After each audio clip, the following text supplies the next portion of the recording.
Welcome and welcome back, my friends, to our next reading of Percy Jackson and the Olympians, The Sea of Monsters.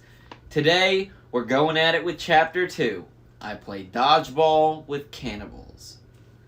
My day started normal, or as normal as it ever gets at Meriwether College Prep. See, it's this progressive school in downtown Manhattan, which means we sit on beanbag chairs instead of at desks.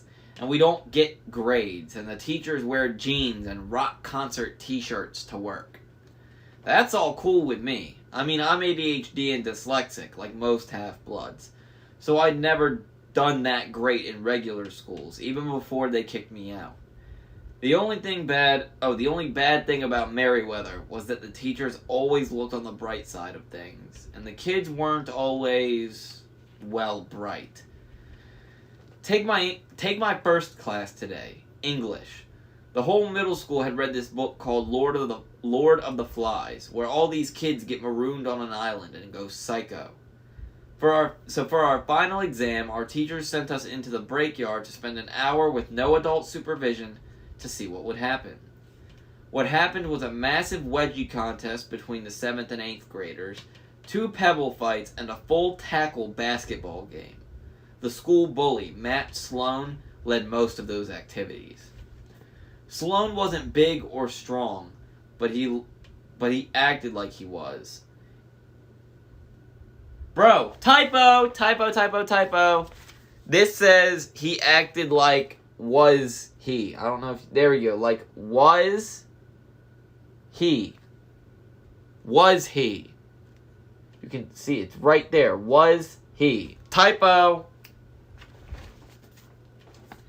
He had eyes like a pit bull and shaggy black hair, and he always dressed in expensive but sloppy clothes, like he wanted everybody to see how little he cared about his family's money.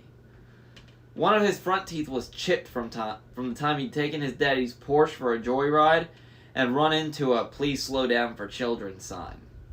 Ironic. Anyway, Sloan was giving everybody wedgies until he made the mistake of trying it on my friend Tyson. Tyson was the only homeless kid at Meriwether College.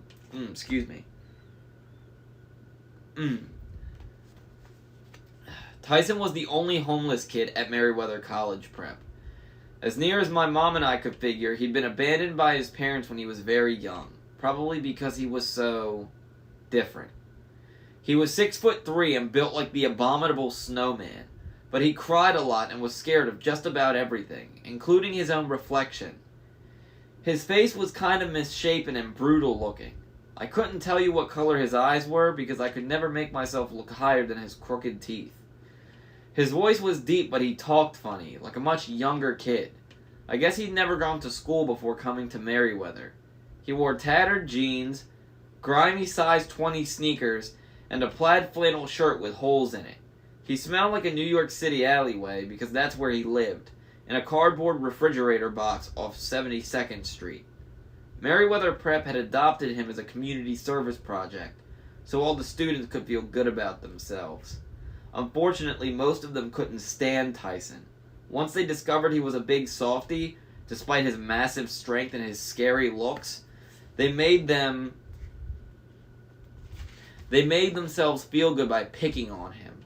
I was pretty much his only friend, which meant he was my only friend. My mom had complained to the school a million times that they weren't doing enough to help him. She'd called social services, but nothing ever seemed to happen. The social workers claimed Tyson didn't exist.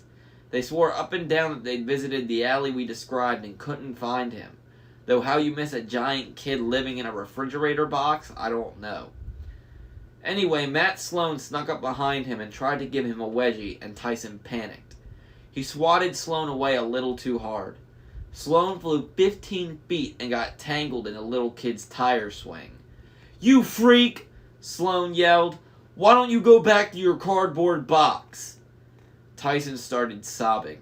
He sat down on the jungle gym so hard he bent the bar and buried his head in his hands. "Take it back, Sloan!" I shouted. Sloan just sneered at me. "Why do you even bother, Jackson? You might have friends if you weren't always sticking up for that freak." I balled my fists. I hoped my face wasn't as red as it felt. He's not a freak. He's just... I tried to think of the right thing to say, but Sloane wasn't listening. He and his big ugly friends were too busy laughing. I wondered if it were my imagination, or if Sloane had more goons hanging around him than usual. I was used to seeing him with 2 or 3, but today he had like half a dozen more, and I was pretty sure I'd never seen them before. Just wait till PE, Jackson, Sloane called. You are so dead. How you gonna be talking shit after you just got mollywopped into a tire swing? A tire swing. You got back hit. Percy said that he got swatted. Tyson didn't punch him, didn't pick him up and throw him, swatted him. He got backhanded so hard that he landed in a tire swing and got tied up in it. How are you going to continue talking shit after that? Whatever. Okay. Middle school bullies, am I right? God. When first period ended, our English teacher, Mr. DeMilo, came outside to inspect the carnage. He pronounced that we'd understood Lord of the Flies perfectly. We all passed his course, and we should never grow up to be violent people. Matt Sloane nodded earnestly, then gave me a chip-toothed grin. I had to promise to buy Tyson an extra peanut butter sandwich at lunch to get him to stop sobbing. I am a freak? He asked me. No, I promised, gritting my teeth.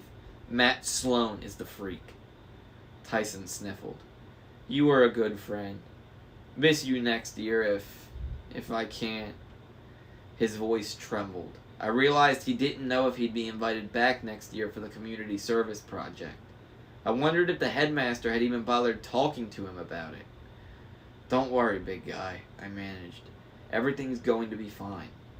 Tyson gave me such a grateful look, I felt like a big liar. How could I promise a kid like him that anything would be fine? Our next exam was science. Mrs. Tesla told us that we had to mix chemicals until we succeeded in making something explode. Tyson was my lab partner. His hands were way too big for the tiny vials we were supposed to use. He accidentally knocked a tray of chemicals off the counter and made an orange mushroom cloud in the trash can.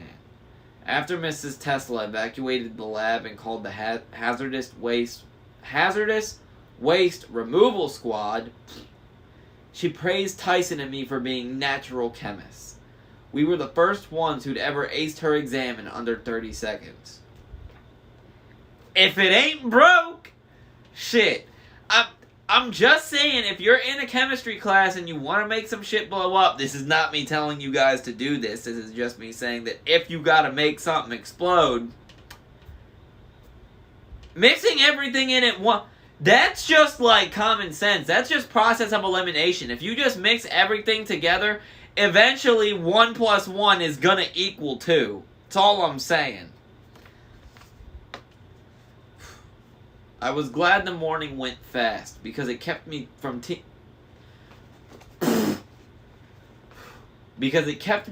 thinking too much about my problems. I couldn't stand the idea that something might be wrong at camp. Even worse, I couldn't shake the memory of my bad dream. I had a terrible feeling that Grover was in danger. In social studies, while we were drawing latitude-longitude maps, I opened my notebook and stared at the photo inside. My friend Annabeth on vacation in Washington, D.C. She was wearing jeans and a denim jacket over her orange Camp Half-Blood t-shirt. Her blonde hair was pulled back in a bandana. She was standing in front of the Lincoln Memorial with her arms crossed, looking extremely pleased with herself, like she'd personally designed the place.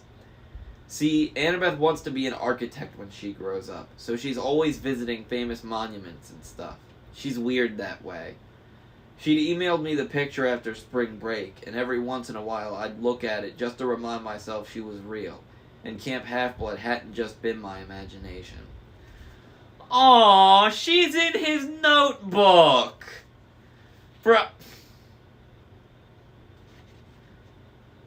Middle school romance, my guy. Middle school romance. Let's be real. If you didn't keep a picture of a girl in your binder or, like, in your notebook, did you even have a middle school crush? Come on now.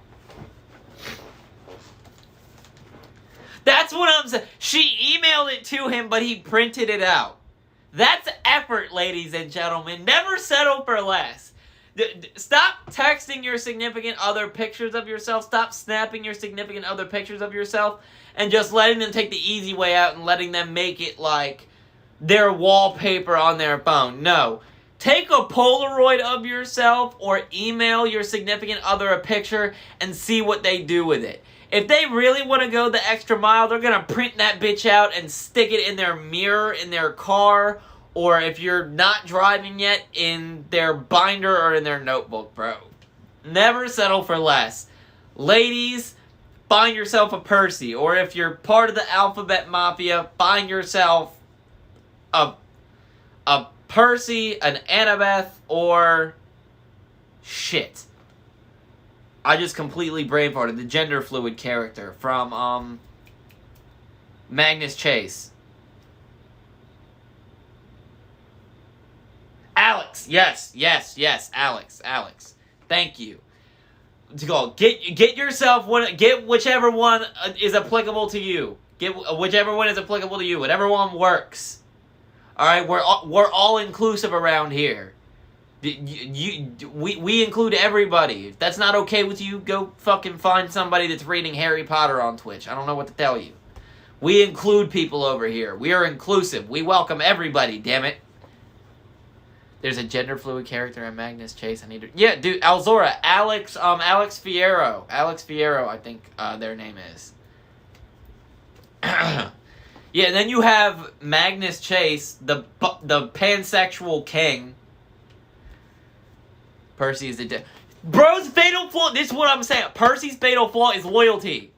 Everybody's relationship goal, like, should be Percy Jackson. Whoa! That's not a Twitch-friendly word. That is definitely not a Twitch-friendly word.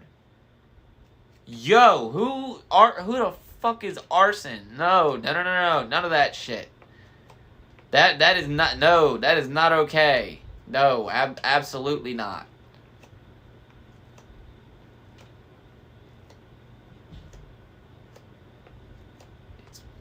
It's my struggle and joy. Yeah, it's not the translation that's the problem. It's what that book entails, what that work of writing entails that's the problem. Are Annabeth and Magnus Chase related? Yes, they are. They're cousins. Okay. Where's... Here we are. Bottom of page 12. Here we go. I wished Annabeth were here. She'd know what to make of my dream. I never admit it to her, but she was smarter than me, even if she was annoying sometimes. I was about to close my notebook when Matt Sloan reached over and ripped the photo out of the rings. Hey! I protested. Sloan checked out the picture and his eyes got wide. No way, Jackson. Who is that? She is not your... Give it back! My ears fell high. This is some middle school relationship type shit. Like, that's a very middle school bully thing to do, and that's a very middle school relationship thing to have going on, Percy. Your ears got hot? Your ears got hot. I'm just saying. I'm not gonna say something. I'm not gonna imply anything. But, I'm just pointing out the obvious. Come on now. Sloan handed the photo to his ugly buddies, who snickered and started ripping it up to make spit wads. They were new kids who must have been visiting because they were all wearing those stupid "Hi, my name is" tags from the admissions office. They must have had a weird sense of humor, too, because they'd all filled in strange names like Marrow Sucker, Skull Eater, and Joe Bob. No human beings had names like that. These guys are moving here next year, Sloan bragged, like that was supposed to scare me. I bet they can pay the tuition, too. Unlike I don't...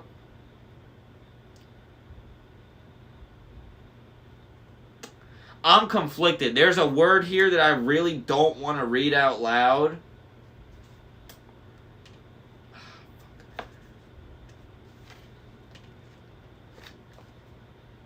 I'm not going to read that word. Okay. I'm just going to, like, word it. I bet they can pay the tuition, too, unlike your R-word friend. He's not an R-word. I had to try really, really hard not to punch Sloan in the face. That's how you know... The use of that word, like, twice within the same two lines of each other, that's how you know this book was written in, like, the 2000s. Yeah, we're just gonna power over that. We're gonna power through that. We're just gonna bypass that. This was like over a decade ago. We're just gonna keep the ball rolling. You're such a loser, Jackson. Good thing I'm gonna put you out of your misery next period. His huge buddies chewed up my photo. I wanted to pulverize them, but I was under strict orders from Kyra never to take my anger out on regular mortals, no matter how obnoxious they were. I had to save my fighting for monsters. Still, part of me thought, if only Sloan... Still, part of me thought, if Sloan only knew who I really was. The bell rang. As Tyson and I were leaving class, a girl's voice whispered, "Percy!" I looked around the locker area, but nobody was paying me any attention. Like any girl at Merriweather would ever be caught dead calling my name. But I had time to consider whether or not I'd been imagining... before I had time to consider whether or not I'd been imagining things, a crowd of kids rushed for the gym, carrying Tyson and me along with them. It was time for PE. Our coach had promised us a free-for-all dodgeball game, and Matt Sloan had promised to kill me. How big was this crowd to push Tyson anywhere? Tyson is 6'3" with a size 20 shoe. Like, as they just described. Tyson's probably a steady, like, 260. How is anybody moving him anywhere? That timidity, man, that's something different. The gym uniform at Merriweather is sky blue shorts and tie-dyed t-shirts. Fortunately, we did most of our athletic stuff inside, so we didn't have to jog through Tribeca looking like a bunch of boot camp hippie children. I changed as quickly as I could in the locker room because I didn't want to deal with Sloan. I was about to leave when Tyson called. Percy? He hadn't changed yet. He was standing by the weight room door, clutching his gym clothes. Bro, weight room? Bro! Why didn't my middle school... Man, private schools really be spoiled, bro. Why didn't my middle school have a weight room? Do you know how many problems I could have avoided if my middle school had a weight room? I didn't start lifting weights until high school. If I could have started lifting weights in middle school, do you know how many problems I probably could have avoided? What the hell? That's some bullshit.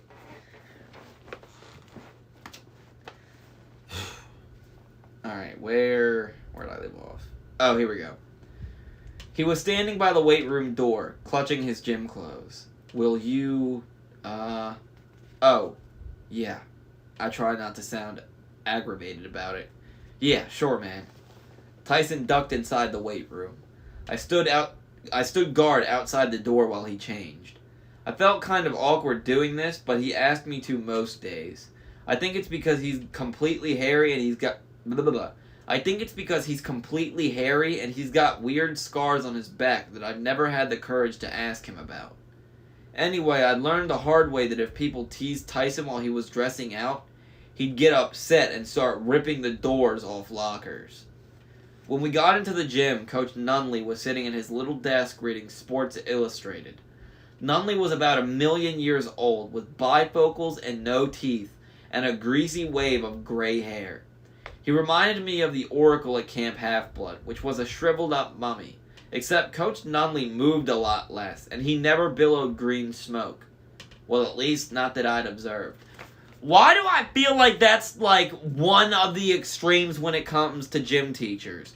Why are gym teachers either old as dirt and, like, falling apart at the joints, a young, very attractive individual that all the students are obsessed with, or are, like, a middle-aged, masculine, like... Am I gonna get canceled if I say lesbian woman? Like, you know what I'm talking about. Don't play with me. Like Principal Perry from Lab Rats. Like, I feel like that's the three extremes when it comes to gym teachers. Is old as dirt, young and very attractive, or Principal Perry from Lab Rats. I feel like that's the three extremes. Like, is that... Delilah. Oh my gosh. Yeah.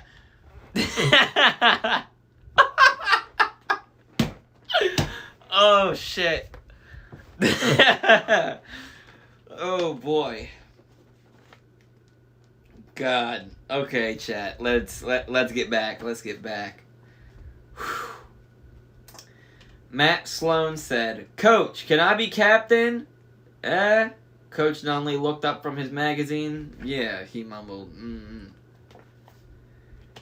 Sloan grinned and took charge of the picking. He made me the other team's captain, but it didn't matter who I picked because all the jocks and the popular kids moved over to Sloan's side. So did the big group of visitors. On my side I had Tyson, Corey Baylor the computer geek, Raj Mandali the calculus whiz, and a half dozen other kids who always got harassed by Sloan and his gang. Normally I would have been okay with just Tyson. He was worth half a team all by himself. But the visitors on Sloan's team were almost as tall and strong looking as Tyson, and there were 6 of them. Here we go. Matt Sloan spilled a cage full of dodgeballs in the middle of the gym. "Scared," Tyson mumbled. "Smell funny." I looked at him. What smells funny? Because I didn't figure he was talking about himself. Them, Tyson pointed at Sloan's new friends, smell funny. The visitors were cracking their knuckles, eyeing us like it was slaughter time. I couldn't help wondering where they were from. Someplace where they fed kids raw meat and beat them with sticks.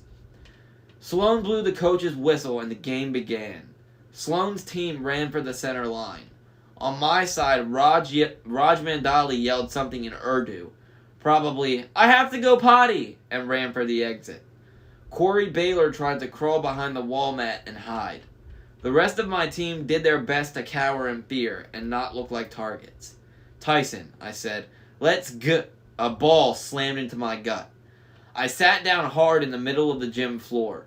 The other team exploded in laughter. My eyesight was fuzzy. I felt like I'd just gotten a Heimlich maneuver from a gorilla. I couldn't believe anybody could throw that hard.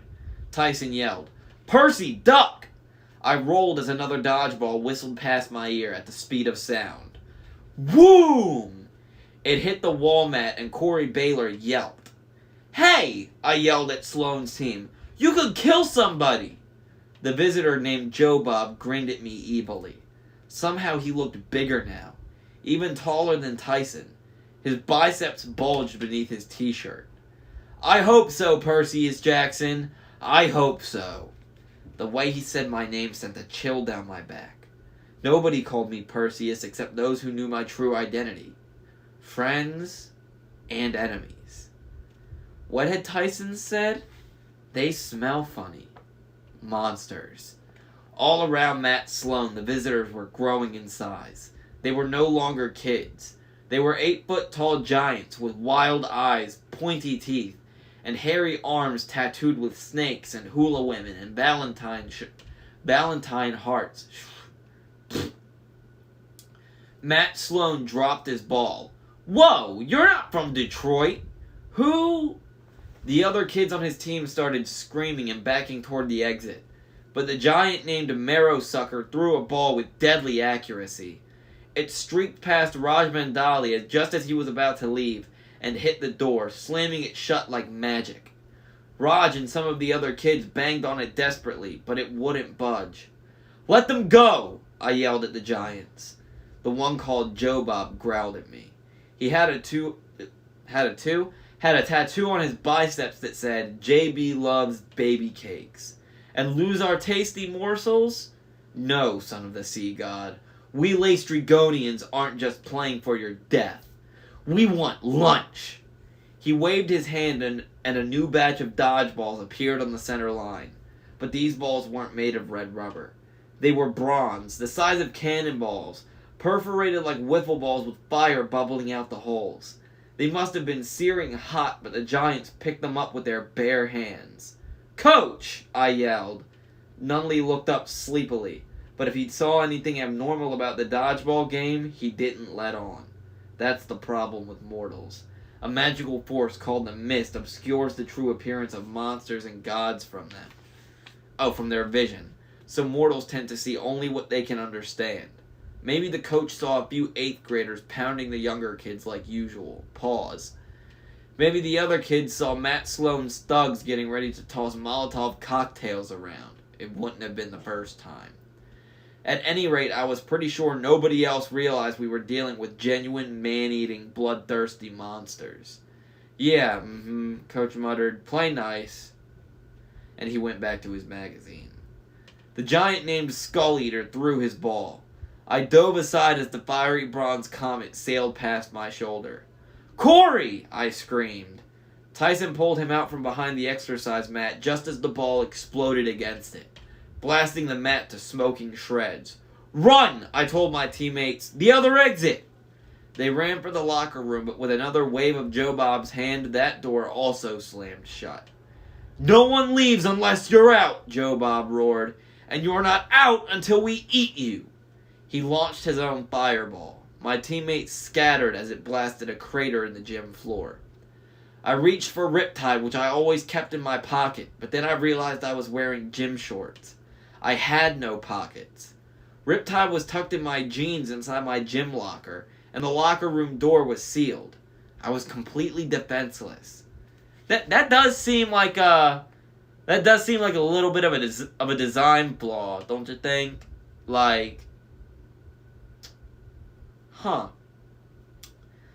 Imagine, Percy goes toe-to-toe with gods, he goes toe-to-toe with titans, he goes toe-to-toe with giants and monsters.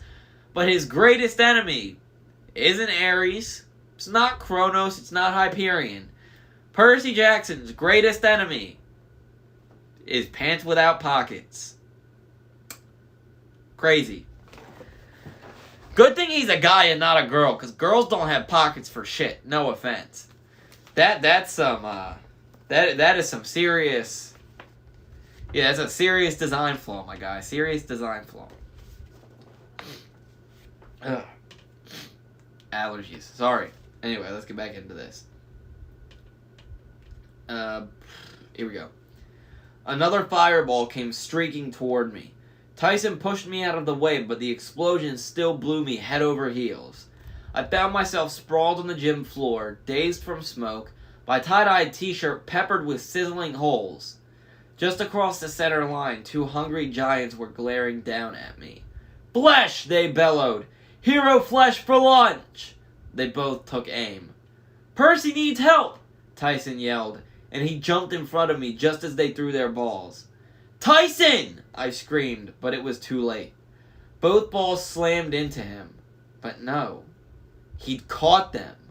Somehow Tyson, who was so clumsy he knocked over lab equipment and broke playground structures on a regular basis, had caught 2 fiery metal balls speeding toward him at a zillion miles an hour. He sent them hurtling back toward their surprised owners, who screamed, "Bad!" as the bronze spheres exploded against their chests. Pause for a second. These Laestrygonian giants were playing dodgeball. To the death. Dodgeball to the death. But they were following the rules. They didn't just walk down on Percy and grab him. And they didn't just walk down on the mortals and grab them. Respect for sportsmanship, honestly. Like, hey, if you're gonna cannibalize me, I'm gonna respect you for following the rules of the game. Like, props, I guess. Go off. The monsters disintegrated into twin columns of flame. A sure sign they were monsters, all right. Monsters don't die. They just dissipate into smoke and dust, which saves heroes a lot of trouble cleaning up after a fight. My brothers! Joe Bob the Cannibal wailed.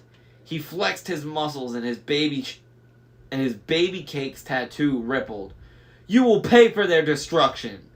Tyson, I said, look out! Another comet hurtled toward us. Tyson just had time to swat it aside. It flew straight over Coach Nunley's head and landed in the bleachers with a huge kaboom! Kids were running around screaming, trying to avoid the sizzling craters on the floor. Others were banging on the door, calling for help.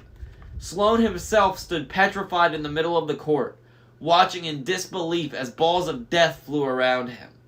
Coach Nunley still wasn't seeing anything. He tapped his hearing aid like the explosions were giving him interference, but he kept his eyes on his magazine. Surely the whole school could hear the noise. The headmaster, the police, somebody would come help us. Victory will be ours, roared Joe Bob the Cannibal. We will feast on your bones. I wanted to tell him that he was taking the dodgeball game way too seriously. Excuse me. But before I could, he hefted another ball. The other three giants followed his lead. I knew we were dead. Tyson couldn't deflect all those balls at once. His hands had to be seriously burned from blocking the first volley. Without my sword, I had a crazy idea. I ran toward the locker room. Move, I told my teammates. Away from the door! Explosions behind me. Tyson had batted two of the balls back toward their owners and blasted them to ashes. That left two giants still standing. Hold up, sip of water.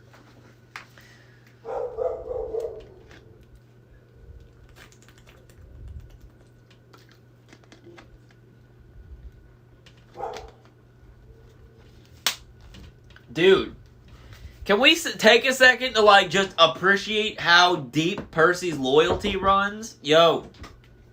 I hate you. Why do you hate me? What'd I do? COVID. And if I have it, Caden has it.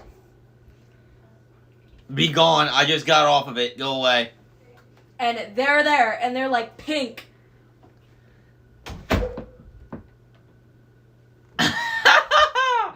Oh, fuck. That's bad. That's not good. Whew! That's awkward. That's awkward.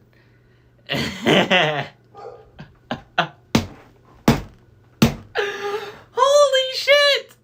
Oh my god, bro, I just got over COVID. I had COVID like a few days ago. I just got done COVID, bro. Oh my god. I'm sorry! Dude, I didn't get COVID for 2.5 years. I was from 2020 up until a few days ago, I was good. But I caught it while we were in Disney World.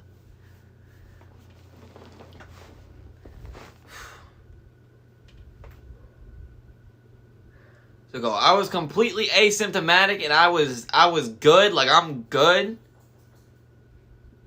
Didn't you go to Disney?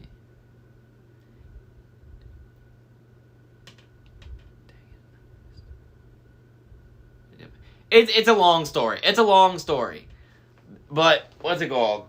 Yeah, apparently she got it. I guess I must have, like, touched something. Or maybe, you know. We were in close proximity to each other. Shit happens. But, yeah. Anyway, that's awkward. That's gonna be on the internet forever. Anyway, where's the next... Where'd I leave off? Here we go. Oh, wait. Bringing up Percy's loyalty really quick. When Percy ran over to the door where all his classmates were gathered around, like, the locker room door, He didn't call them civilians. He didn't call them mortals. He didn't call them, like, pedestrians or anything like that.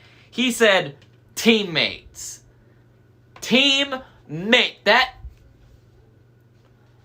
They are in his way. They are contributing absolutely nothing to the situation at hand. But they are still his teammates. Excuse me. Props to Percy. That's a homie right there. Like I said, everybody needs a friend like Percy. Everybody needs a boyfriend like Percy. That man is...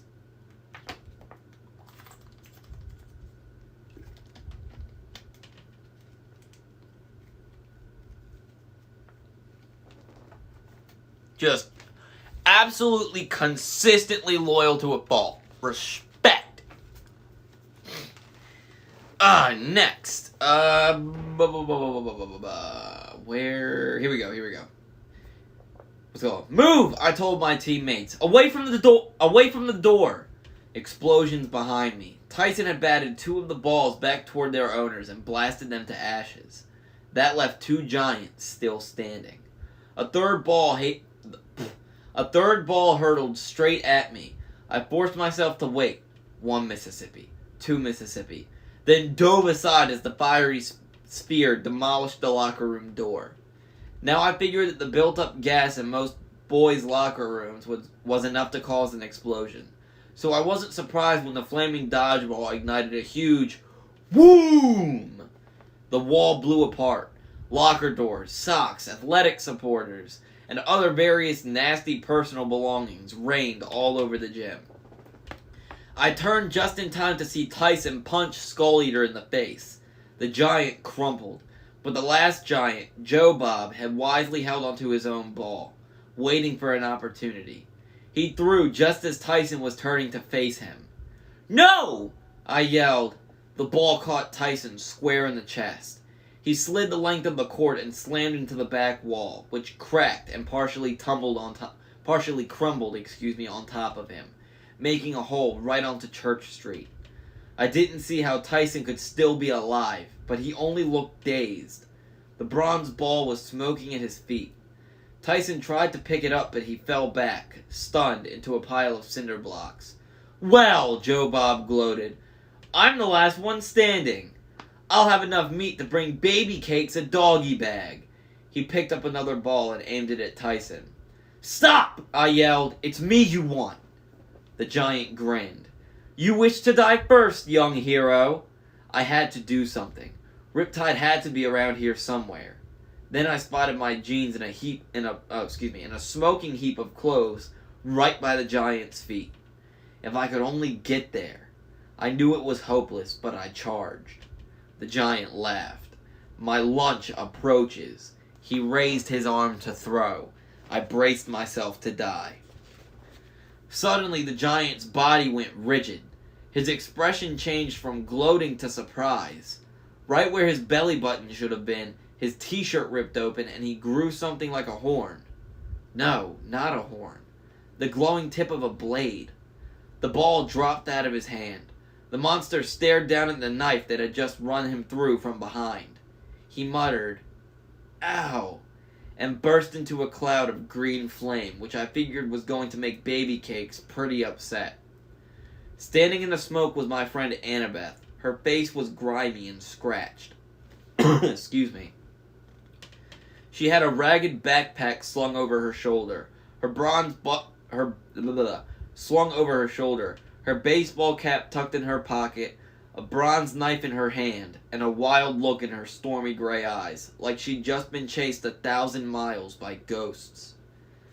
Matt Sloan, who'd been standing there dumbfounded the whole time, finally came to his senses. He blinked at Annabeth as if he dimly recognized her from my notebook picture. That's the girl.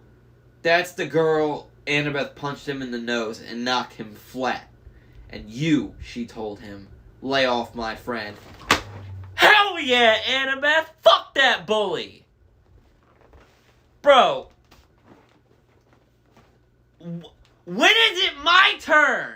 When do I get an Annabeth, damn it? Come on. A queen among queens, man. Stop playing with her. God damn. The gym was in flames. Kids were still running around screaming. Ah, fuck.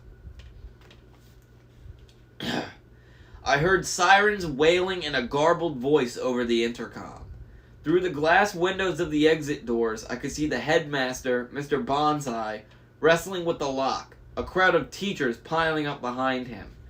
Annabeth, I stammered. How long have you... Pretty much all morning, she sheathed her bronze knife. I've been trying to find a good time to talk to you, but you were never alone. The shadow I saw this morning, that was... My face felt hot. Oh my God, you were looking in my bedroom window? There's no time to explain, she snapped, though she looked a little red-faced herself. I just didn't want to...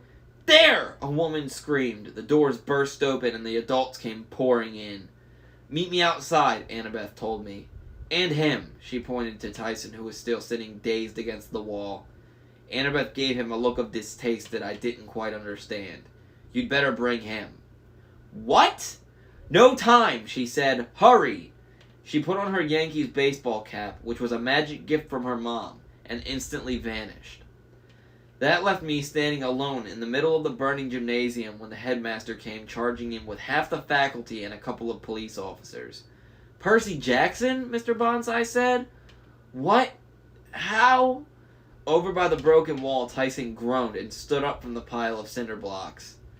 Head hurts. Matt Sloan was coming around too. He focused on me with a look of terror. Percy did it, Mr. Bonsai. He set the whole building on fire. Coach Nunley will tell you. He saw it all. Coach Nunley had been dutifully reading his magazine, but just my luck. He chose that moment to look up when Sloan said his name. Huh?